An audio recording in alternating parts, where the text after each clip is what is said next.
Muy bien, entonces vamos a continuar con el tema de la programación orientada a objetos y vamos a recordar qué es una clase, qué son los atributos, qué son los métodos y qué son los objetos. Fíjense que cuando empezamos a platicar de programación orientada a objetos, que es uno de los paradigmas de la programación, recordar que está el paradigma secuencial, donde así como escribimos las instrucciones, pues así ejecuta la computadora el código como tal, el algoritmo. Está el estructurado, el paradigma estructurado, donde usamos estructuras de control. Y recordar ahí que las estructuras de control se dividen en dos, estructuras de decisión o de condición y estructuras de repetición, ciclos, bucles. Entonces, dentro de las estructuras de decisión está el if y el if-else y el switch case. Y dentro de las estructuras de repetición, las cíclicas, los bucles, está el while, el do while y el for. Muy bien. Después está el paradigma funcional o modular, donde nuestro código, en lugar de tenerlo en un solo bloque principal, en una sola función, en main, en el caso de que nosotros estamos trabajando en C++, tenemos todo el código en la función int main. Entonces, el paradigma funcional o modular lo que hace es extraer líneas de código y con esas líneas de código generar fragmentos que se encargan de tareas en específico y esos fragmentos se les llama funciones. Entonces ahí empiezas a ver el concepto de los parámetros y que si una función te regresa o no valor y que si una función tiene o no parámetros. Y pues recordar ahí que invocamos a todas las funciones desde main, aunque también puede haber funciones que llamen a otras funciones. Y ya por último está el paradigma orientado a objetos, que hereda obviamente, yo siempre les explico que es como una bolita de nieve, como en las caricaturas que va una bolita de nieve cayendo en una pendiente y va creciendo, va creciendo, va creciendo. Entonces lo mismo sucede con la programación. Empiezas desde secuencial, declarar tus variables, empiezas a saber de los tipos de datos, de la jerarquía de los operadores aritméticos, obviamente flujos de entrada y de salida. Entonces todo eso se va acumulando y lo vas usando en el siguiente paso, ¿no? Entonces de la secuencial ya aprendiste todo eso básico y ya te vas al paradigma estructurado. Entonces ya debes de saber qué es una variable, los tipos de datos, la jerarquía de los operadores aritméticos, entradas y salidas, y luego ya lo juntas con estructuras de decisión y de ciclos. En el paradigma funcional o modular, pues heredas todo lo anterior, ¿no? Tienes que aplicar todo lo anterior, desde lo básico, declarar tus variables, hasta saber usar un ciclo, una condición, operadores lógicos, operadores de comparación. Acuérdense, el lógico es el OR, el AND, el NOT, y los de comparación es el mayor, el menor, mayor o igual, menor o igual, el igual que, el diferente que. Entonces todo se va juntando. Y ya por último, el paradigma que estamos viendo ahorita, que es el orientado a objetos, pues obviamente necesitas saber todos esos conceptos básicos para poderlos aplicar acá. Muy bien, pero ¿en qué consiste la programación orientada a objetos? Fíjense que la mayoría de los libros nos explican y les contaba, recuerden que esta es una grabación que estoy haciendo porque en la clase del 18 de mayo no, no se grabó el audio. Entonces ahorita ya preparé un poquito más, ¿no? Agregué imágenes y eso. Fíjense que en los libros nos explica de la programación orientada a objetos que tú empiezas primero con una idea. El sinónimo de una clase, si lo buscan en libros, se le llama ADT. Ujú. Abstract Data Type. Tipos de dato abstracto. ¿Qué quiere decir eso? Que nosotros estamos creando un nuevo tipo de dato. Es como si creáramos un nuevo int, un nuevo float, un nuevo char, pero más complejo de nada más guardar un valor. Ujú, porque una clase implica dos aspectos esenciales que ahorita les voy a ir explicando. Recuerden que voy a ir seccionando la clase. Entonces, eh, pues les comentaba en los libros, aquí me voy a regresar a una imagen que generé. Ya me modernicé, ya estoy usando agentes inteligentes para crear material. Entonces nos dice que en los libros, eh, para entender qué es eso de una clase, pues normalmente una clase representa un concepto muy general de la vida real. Puede ser algo tangible o intangible. Les platicaba en esa clase del 18 de mayo que, por ejemplo, si yo les dijera, a ver, el concepto casa, quiero que vamos a programar la clase casa. Entonces, por ejemplo, ahí se les ocurre, ¿no? Dibujan ahí en su mente, por procesos cognitivos, experiencias, conocimiento. Pues ustedes generan una imagen de esa idea que yo les doy, de ese concepto muy general, casa. Entonces ahí está mi casa, ¿no? Y obviamente es muy raro que entre distintas personas esa imagen se genere exactamente igual. En algún momento va a variar en algo, color, tamaño, texturas. Por ejemplo, si yo les digo pastel, ¿no? A lo mejor ahí a alguien sí se le ocurrió un pastel con las velas o con un numerito, ¿no? Ahí representando la edad de la persona que le están festejando su cumpleaños. Puede ser que alguien nada más se le ocurrió en su mente o generó en su mente una imagen de un pastel, pero sin velas. O por ejemplo, aquí con la cereza. Y a lo mejor todo cubierto, no aquí nada más lo cubierta en la parte de encima. Entonces, de nuevo, cada quien, cada uno de nosotros, cada una de nosotras, nos generamos esa imagen, les digo, por conocimientos previos. Les platicaba, entre aquí cosas y temas un poquito de pedagógicos y psicológicos, ¿no? Igual si yo les digo, a ver, vamos a hacer la clase teléfono celular, o celular, entonces ya se nos dibuja ahí en nuestra mente un teléfono celular con cierto color, cierto tamaño y demás. Eso que les estoy diciendo, cierto color, cierto tamaño, sistema operativo, eso ya son elementos que están definiendo a nuestra clase. El por qué yo sé que es un teléfono, por qué yo sé que es un pastel, por qué yo sé que es una casa. Bueno, yo sé que es una casa porque tiene ventanas, tiene puerta, tiene número de habitaciones, tiene pisos, a lo mejor nada más es un piso o de dos. Yo sé que es un pastel porque el sabor del pan es de chocolate, tiene una cubierta, tiene un relleno. Yo sé que es un teléfono, bueno, ya les dije, ¿no? Tiene tamaño de pantalla, color de la carcasa, sistema operativo. Esas son características que están definiendo a mi concepto general, a mi clase, a mi molde. Por eso generé la imagen anterior, esta.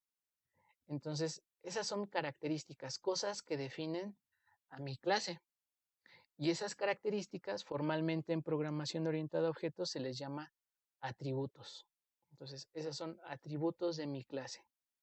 Tamaño de la pantalla del celular, color de la carcasa, sistema operativo. Esas son características que definen a mi clase. Pero recuerden, estamos generando un concepto muy, muy general. Vamos a ir de lo general a lo particular. Entonces, esa parte sería los elementos de datos. Bueno, y por otro lado, son las cosas que voy a poder llevar a cabo con esa clase. ¿Qué acciones? Esas serían los métodos. Y los métodos los puedo escribir ya pensando en código. Ahorita en la segunda parte vemos los códigos. Se escriben en forma de función, con parámetros, su nombre de función, si me regresa un no valor. Entonces, cada clase también puede tener sus propios métodos. Y esas dos cosas, atributos y métodos, ya que las puse en mi clase, ya que las escribí, ya pensando en código, me van a ayudar a que los objetos que yo cree, fíjense, aquí puse ahí unas flechitas, ¿no? Mi clase, y de mi clase voy a crear objetos. Los objetos que yo cree van a tener esos atributos, o sea, esas características que yo definí dentro de la clase. Y además van a poder ejecutar esos métodos que yo definí dentro de la clase. Siempre les he comentado en varias generaciones que ya llevo dando esta asignatura aproximadamente desde el 2013. Yo les digo, imagínense que la clase es un molde que tiene ciertas características, tamaño, forma. Entonces, ese tamaño forma se los estoy dando con los atributos y los métodos. Mi clase va a tener estos atributos, mi clase va a tener estos métodos. Ahí está, ¿no? Entonces, como si fuera un esqueleto, aquí como que el esqueleto de un cubo. Ya tiene aquí adentro sus atributos y sus métodos. Cuando yo a ese cubo le empiezo a dar ciertas características muy definidas, muy específicas, acuérdense, me estoy yendo a lo particular. Por ejemplo, aquí la cara superior la puse naranja, esta cara la puse ahí como el color lima y este como verde.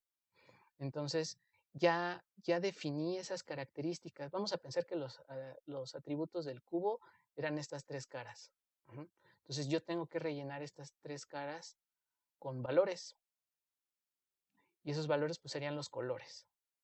Entonces, ya cuando defino esos valores, ya se convierte en el objeto. Cuando yo ya digo, por ejemplo, del celular, a ver, tamaño de la pantalla, no sé, 6 pulgadas, ya estoy definiendo ahí un valor específico de la característica tamaño de la pantalla.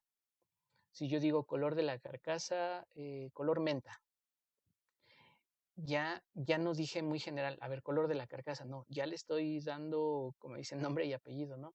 Color menta. Ujú. Ya estoy siendo muy específico. De eso muy general que hice, de esas características muy generales, ya estoy definiendo ahí qué valores van a tener esas características.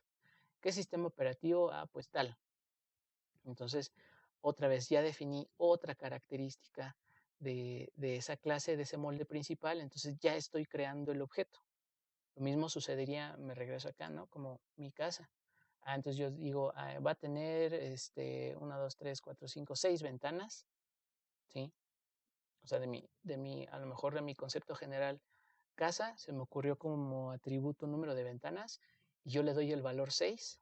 Entonces ya estoy creando ahí, ya estoy armando el objeto a partir de la clase. Número de puertas, a una puerta. Ya le estoy dando un valor a esa característica que se me ocurrió, número de puertas. Número de pisos, pues 2. Otra vez, ya estoy especificando ese valor para esa característica que yo definí de mi clase.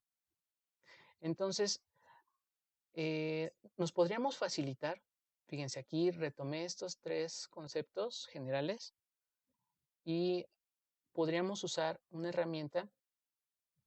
Bueno, aquí también genera otra imagen, ¿no? Podríamos llevarlo esto antes del código, porque sí debería de ser el proceso de programación, nada más que pues nosotros nos vamos ahí a lo espartano, ¿no? Órale, directo, vámonos a los cocazos con el código y luego por eso nos salen un chorro de errores. Entonces, lo esencial sería primero definir, a ver, mi clase, casa. ¿Qué atributos se me ocurren? Pues, o qué características. Ya les dije, número de ventanas, número de puertas. Y bueno, aquí le puse otros, ¿no? Calle y número de casa, ¿no? Entonces, número de ventanas que sea un tipo de dato int. Número de puertas, un int. La calle, pues un string. Y el número de casa, un int.